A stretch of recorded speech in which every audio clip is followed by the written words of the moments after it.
We'd only been married 6 months when I went home and told her, do you want to adopt a boy? And she goes, what? We've only been married 6 months. Kindergarten sweethearts, Dennis and Ramonza, reconnected in their 50s with a whirlwind courtship and were married 3 months later.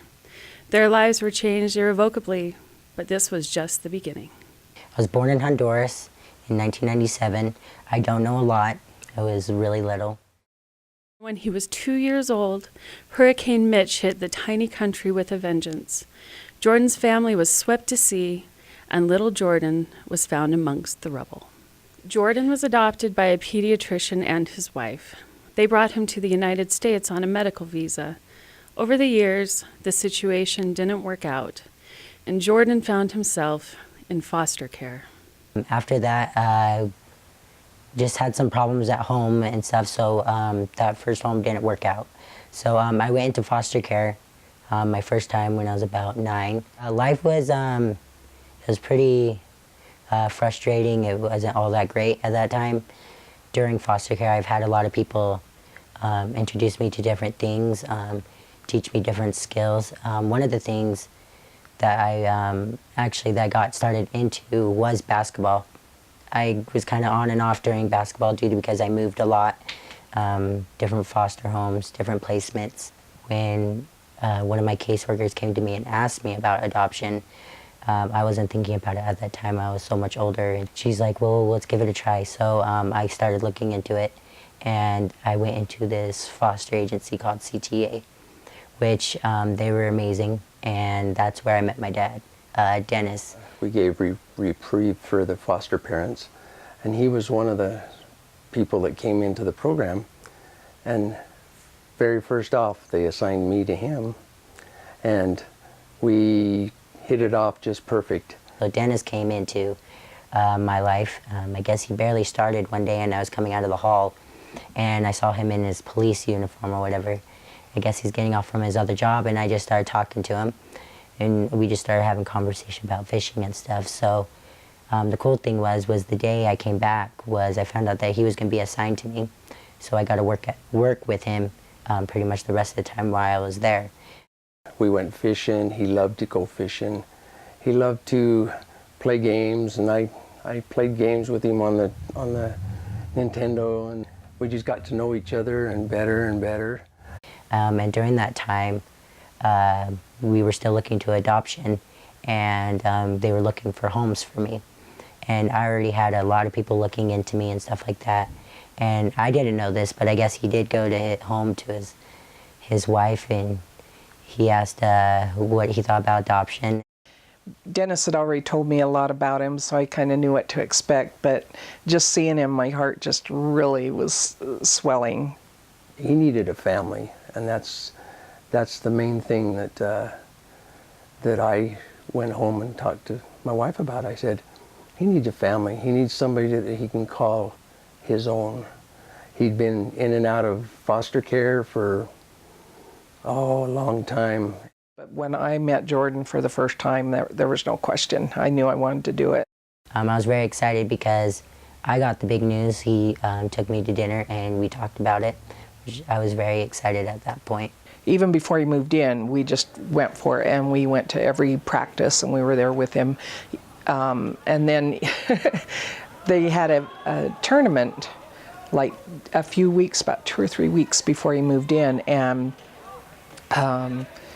we just can he just spend the night? We don't have to, go and get him early in the morning, and it'd just be like, we're so excited. So when he finally did move in, it was great. It was around Christmas time. We were decorating the tree, and did all kinds of fun things. And then so for the next year, 2013, it was just getting to know him, and him getting to know us, and there were ups and downs, and I had somebody say, well, it's going to be a challenge, and I didn't know if they meant because he's in a wheelchair or what, but I'm like, well, it's not because of that, it's because of his being a teenage boy.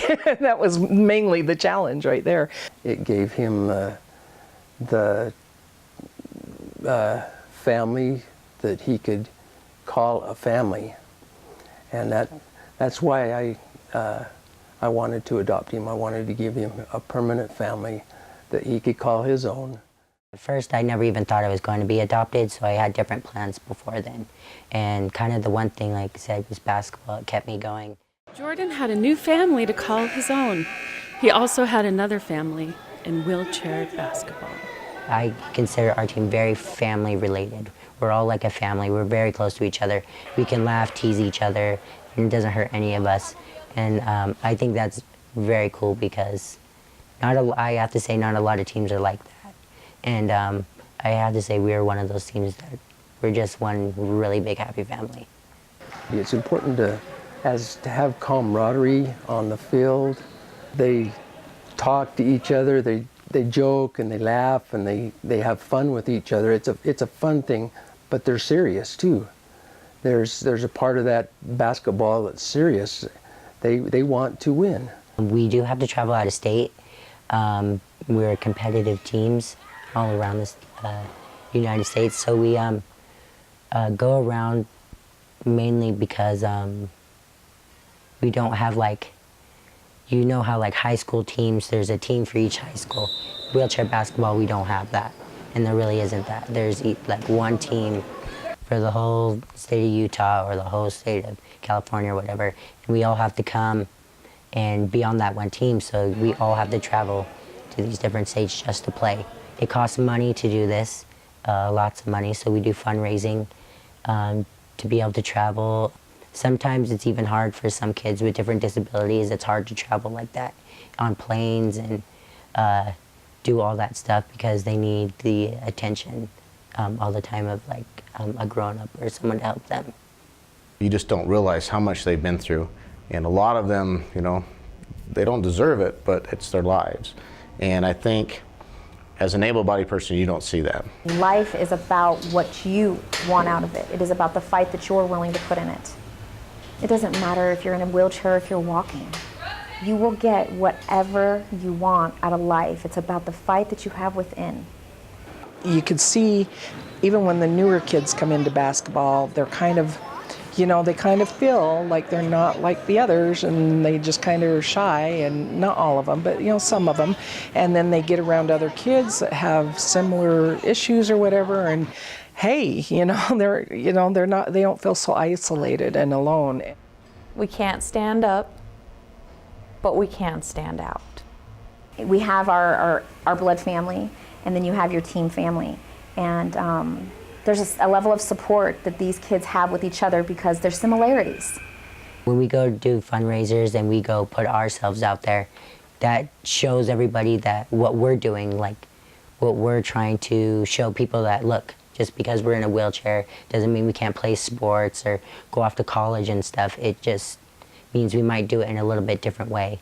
So doing that too, like, gets everybody else out in the world too to see, hey, look at that kid, or look at that kid, he's playing basketball.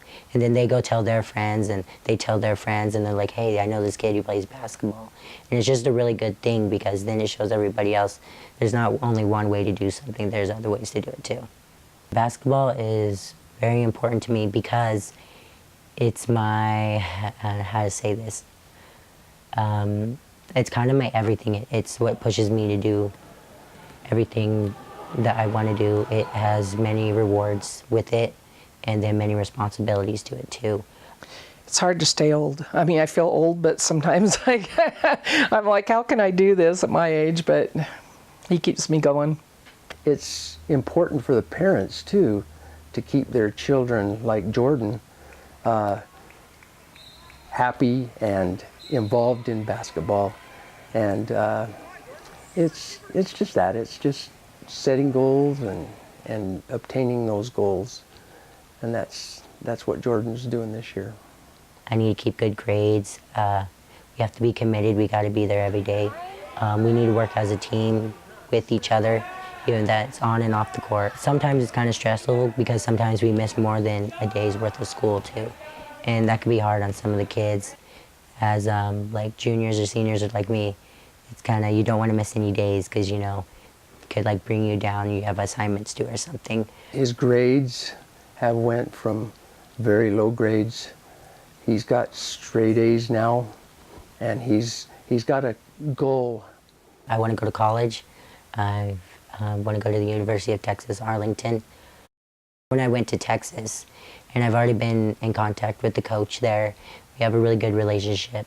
And so when I went there, I just felt like, yeah, this is the place I'm gonna thrive. I'm gonna do something positive in their program, and I think it would be a best suit for me. Maybe if we did that and showed people that like the University of Utah could be more open and more of like, hey, the university, you know, I want to go there for school. We just got him, we've formed that bond, and where other people have years and years to do that, and now I have to turn loose of him and let him go. I know Jordan can do it, but it's just the thought of him being away.